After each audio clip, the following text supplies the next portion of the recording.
गांव में रतन नाम का एक बहुत ईमानदार व्यक्ति रहता था। रतन की पत्नी सुनीता गांव के दूसरे घरों में साफ सफाई, झाड़ू पोछा, बर्तन मांजने का काम करती थी। रतन का 10 वर्ष का बेटा बंकू गांव के सरकारी स्कूल में पढ़ता था। एक शाम की बात है, रतन काम से थका हारा अपने घर पर आया ही था कि तभी उसकी पत्नी सुनीता रतन से बोली, मैं आपका ही इंतजार कर रही थी। क्या हुआ? सब कुछ ठीक तो है? आज तुम्हारा चेहरा क्यों उतरा हुआ है? बात ही कुछ ऐसी है, बंकू को आज प्रिंसिपल ने धमकी दी है कि अगर कल तक स्कूल की फीस जमा नहीं कराई गई तो स्कूल से बंकू को निकाल दिया जाएगा। नाम काट देंगे इसका। ऐसे कैसे काट देंगे? ये स्कूल प्रिंसिपल की कोई जागीर थोड़ी ना है। अरे सरकारी स्कूल है।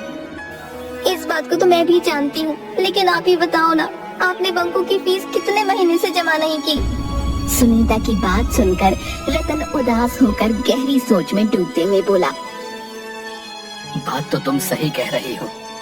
बंकू की फीस हमने पिछले 6 महीने से जमा नहीं की। इसमें प्रिंसिपल का कोई दोष नहीं, सारा दोष मेरा है। मेरी एक बात समझ में ये नहीं आती, हमारे पास 5 बीघा उपजाऊ जमीन है, फिर भी आप दूसरों के खेतों में काम करते रहते हैं और उसके बदले आपको आखिर मिलता ही क्या है? अगर मैं दूसरों के घर में बर्तन ना मांजूं तो हमारे घर का खर्चा चलना भी मुश्किल हो जाएगा। मैं क्या करूं सुनीता, तुम अच्छी तरह से जानती हो कि हमारी 5 बीघा जमीन चतुर सिंह के यहाँ पर गिरवी पड़ी हुई है।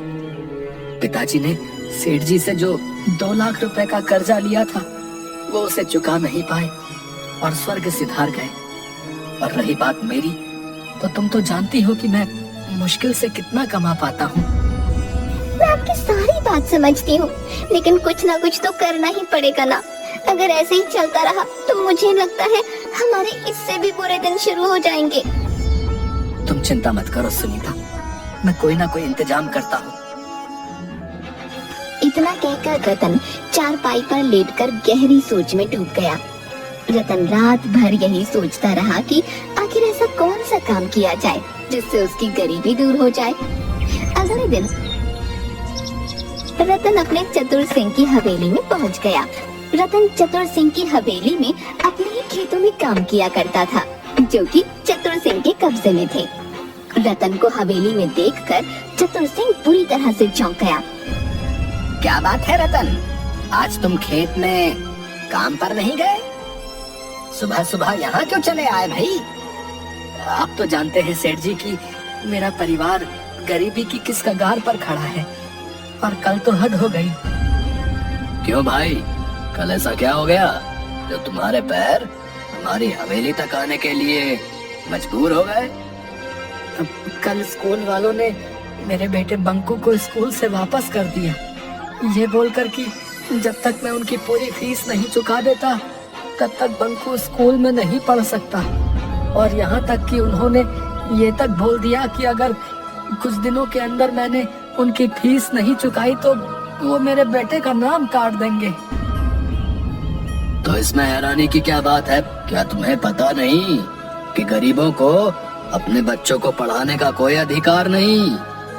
अरे भाई, अपने बेटे से कहो कि तुम्हारे साथ मिलकर वो तुम्हारे काम में हाथ बटाए। तुम ही सोचो, स्कूल में पढ़ाई करके उसे आखिर क्या मिलेगा?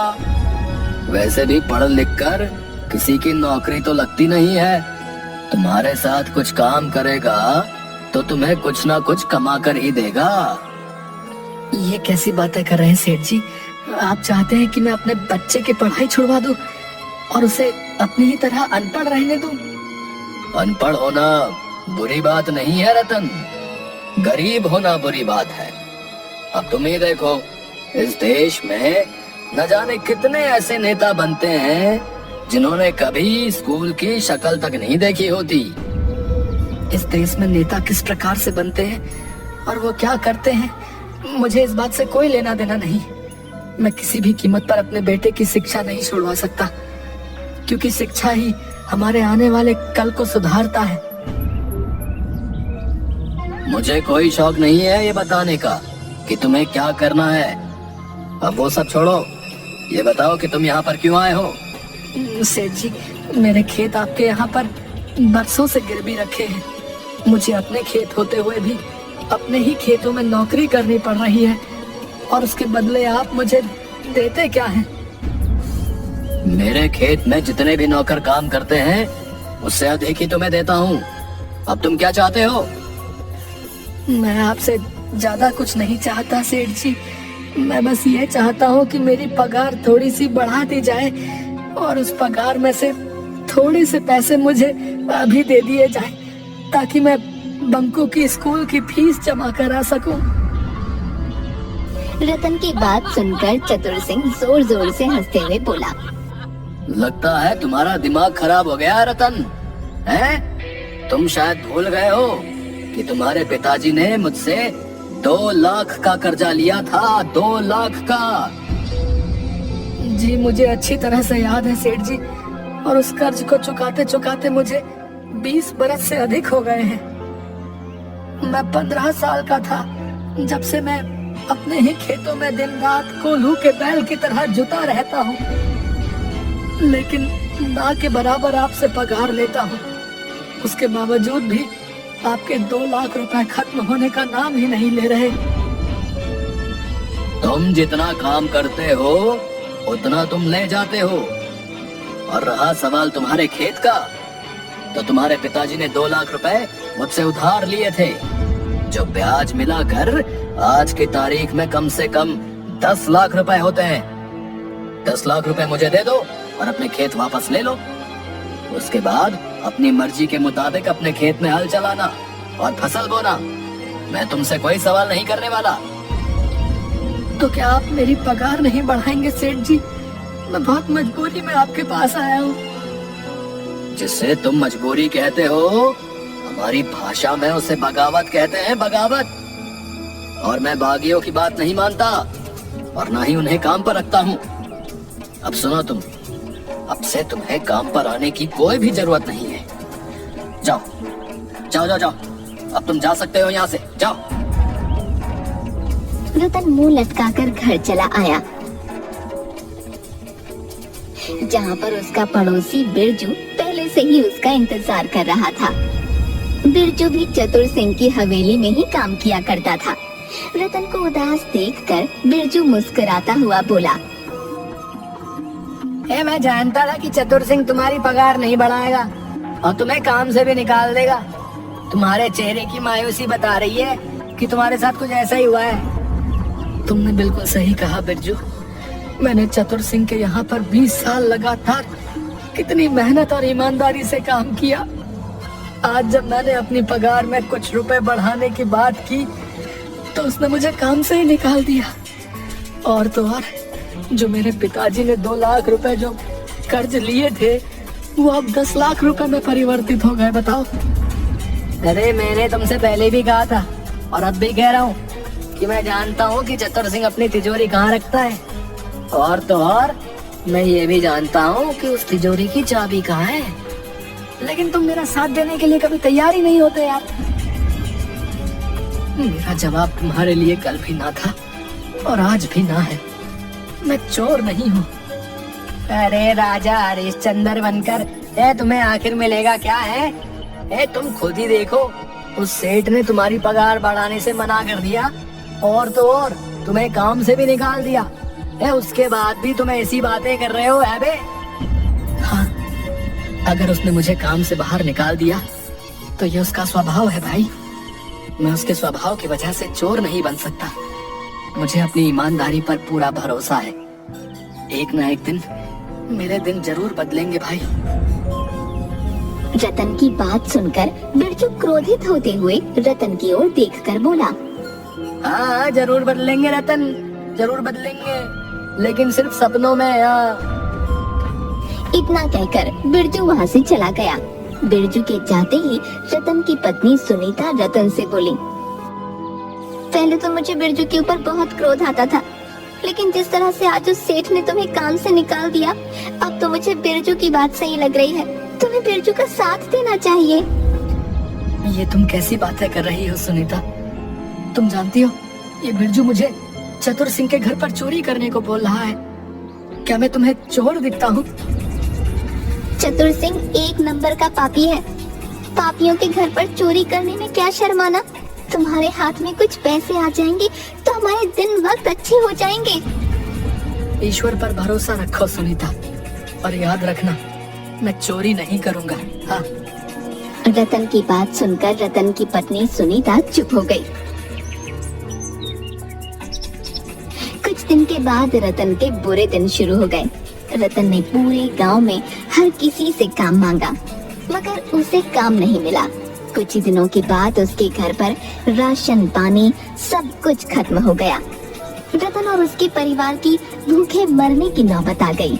एक दिन रतन की पत्नी सुनीता रतन को 3 रुपये देती हुई बोली, ये लीजिए, मेरे पास सिर्फ यही 3 रुपए बचे हैं। 3 रुपए में भला क्या आ जाएगा सुनीता? आपके सेठ की वजह से मुझे भी मेरे मालिक ने काम से निकाल दिया। ये 3 रुपए ही बचे हैं मेरे पास। आपके पास तो आपकी ईमानदारी के अलावा कुछ है ही नहीं।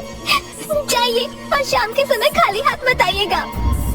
रतन उदास होकर अपने घर से चल दिया और एक पेड़ के नीचे बैठकर अपनी गरीबी के बारे में सोचते हुए फूट फूट कर रोने लगा। तभी एक बुजुर्ग व्यक्ति हाथों में लाठी थामे रतन के पास आकर बोले, कौन हो तुम और क्यों रो रहे हो?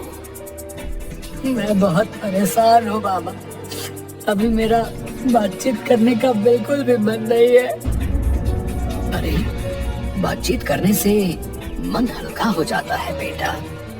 मुझे अपनी समस्या बताओ, हो सकता है कि मैं तुम्हारी कुछ मदद कर सकूं। रतन रोते हुए अपने घर के सारे हालात उस बुजुर्ग व्यक्ति को बताने लगा। तुम्हारी समस्या का एक हल है मेरे पास। मैं एक ऐसे बाजार के बारे में जानता हूँ जो चोर बाजार के नाम से प्रसिद्ध है, जहाँ पर एक से एक महंगी वस्तु बहुत सस्ते दामों में मिलती है। तुम्हारे 3 रुपए से तुम बहुत कुछ ला सकते हो। लेकिन बाबा, मैं चोरी के सख्त खिलाफ हूँ और आप मुझे चोर बाजार जाने की बोल रहे हैं। बेटा, उसका नाम चोर बाजार है, लेकिन वहाँ पर चोरी की वस्तुएं नहीं मिलती। ये तो बस एक मुहावरा होता है। उस बुजुर्ग व्यक्ति ने रतन को एक जंगल का पता दिया। लेकिन बाबा, वहाँ तो घना जंगल है। कुछ खास चोर बाजार अक्सर घने जंगलों में ही लगते हैं बेटा। रतन धीमे धीमे कदमों से उस जंगल की ओर चल दिया।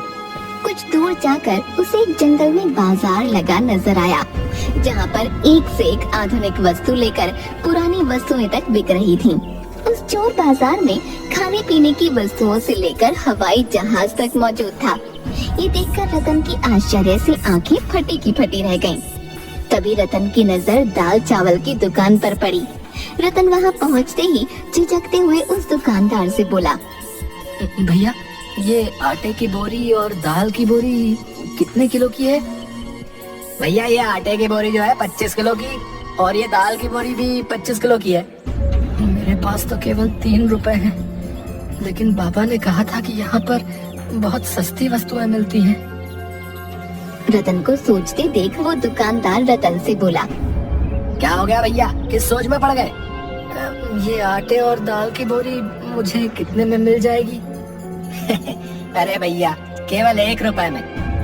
ये सुनकर रतन बुरी तरह से दंग रह गया।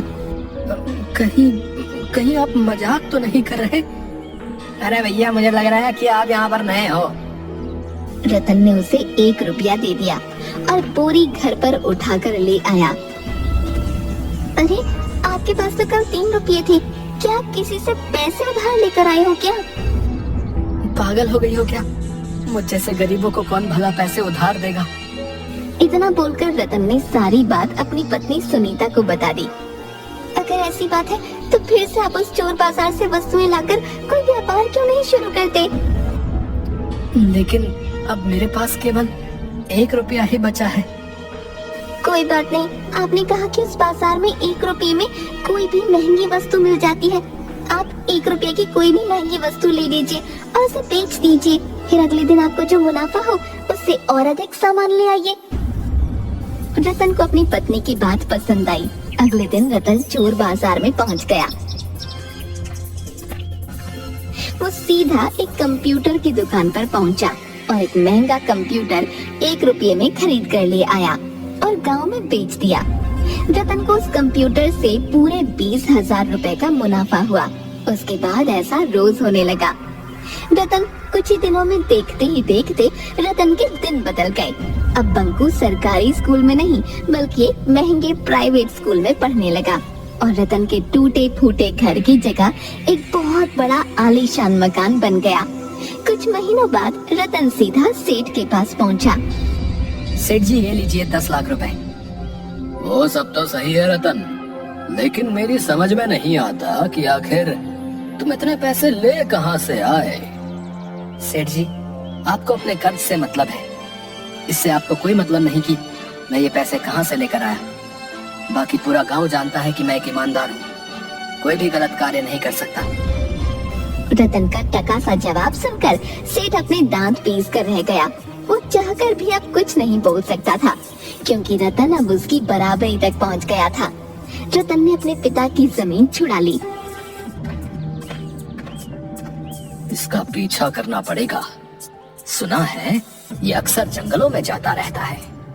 अगले दिन सेठ रतन का चुपके चुपके पीछा करने लगा। सेठ ने देखा कि रतन एक जंगल में जाकर रुक गया और जंगल के पेड़ों में से अकेले अकेले बातें करने लगा। ये देखकर सेठ बुरी तरह से डरते हुए अपने आप से बोला, लगता है कि इसे पता लग गया है कि मैं इसका पीछा कर रहा हूँ। सेठ चुपचाप मन महसूस कर अपने घर आ गया। कुछ दिन बाद उसने रतन का पीछा करने का विचार त्याग दिया। कुछ दिन बाद सुनीता अपने पति रतन से बोली, मैं भी उस बाजार को एक बार देखना चाहती हूँ। अरे, ये भी कोई पूछने की बात है। चलो तुम तैयार हो जाओ, आज मैं तुम्हें अपने साथ उस चोर बाजार में लेकर जाऊंगा। सुनीता तैयार होकर रतन के साथ सीधा उस जंगल में चली गई जहाँ पर वो चोर बाजार लगा करता था। मगर सामने का दृश्य देखकर रतन बुरी तरह से चौंक गया क्योंकि वहाँ पर चोर बाजार का कोई नामो निशान मौजूद नहीं था। यहाँ तो कुछ भी नहीं है। अब मेरी बात का विश्वास करो सुनीता, यहीं पर ही चोर बाजार लगा करता था। मैंने यहीं पर बहुत सी वस्तुओं को खरीद कर बेचा है, सच कह रहा हूँ। तभी रतन की नजर उसी बुजुर्ग व्यक्ति पर पड़ी जो उसकी ही ओर आ रहा था। अरे बाबा, आप तो वही हैं जिसने मुझे इस चोर बाजार का पता बताया था। वो चोर बाजार कहाँ गया? वो एक बहुत ही खास चोर बाजार था बेटा। अब तुम धनवान हो चुके हो, अब तुम्हें उस चोर बाजार की कोई आवश्यकता नहीं। अब वो चोर बाजार यहाँ से हटकर कहीं और लग चुका है, क्योंकि वो चोर बाजार कभी भी एक जगह नहीं टिकता। इतना कहकर वो बुजुर्ग वहाँ से चला गया। सुनीता अपने पति की ओर देखकर बोली, लगता है आप अभी भी नहीं समझे। वो चोर बाजार असल में एक मायावी चोर बाजार था। ईश्वर ने आपकी ईमानदारी से प्रसन्न होकर शायद आपके ऊपर ये उपकार किया है। अब मुझे आपकी ईमानदारी पर गर्व हो रहा है। शायद तुम सही कहती हो। रतन अपनी पत्नी के साथ घर पर चला गया। वो आज भी सोचता है कि आखिर आज वो चोर बाजार कहाँ पर लगा होगा।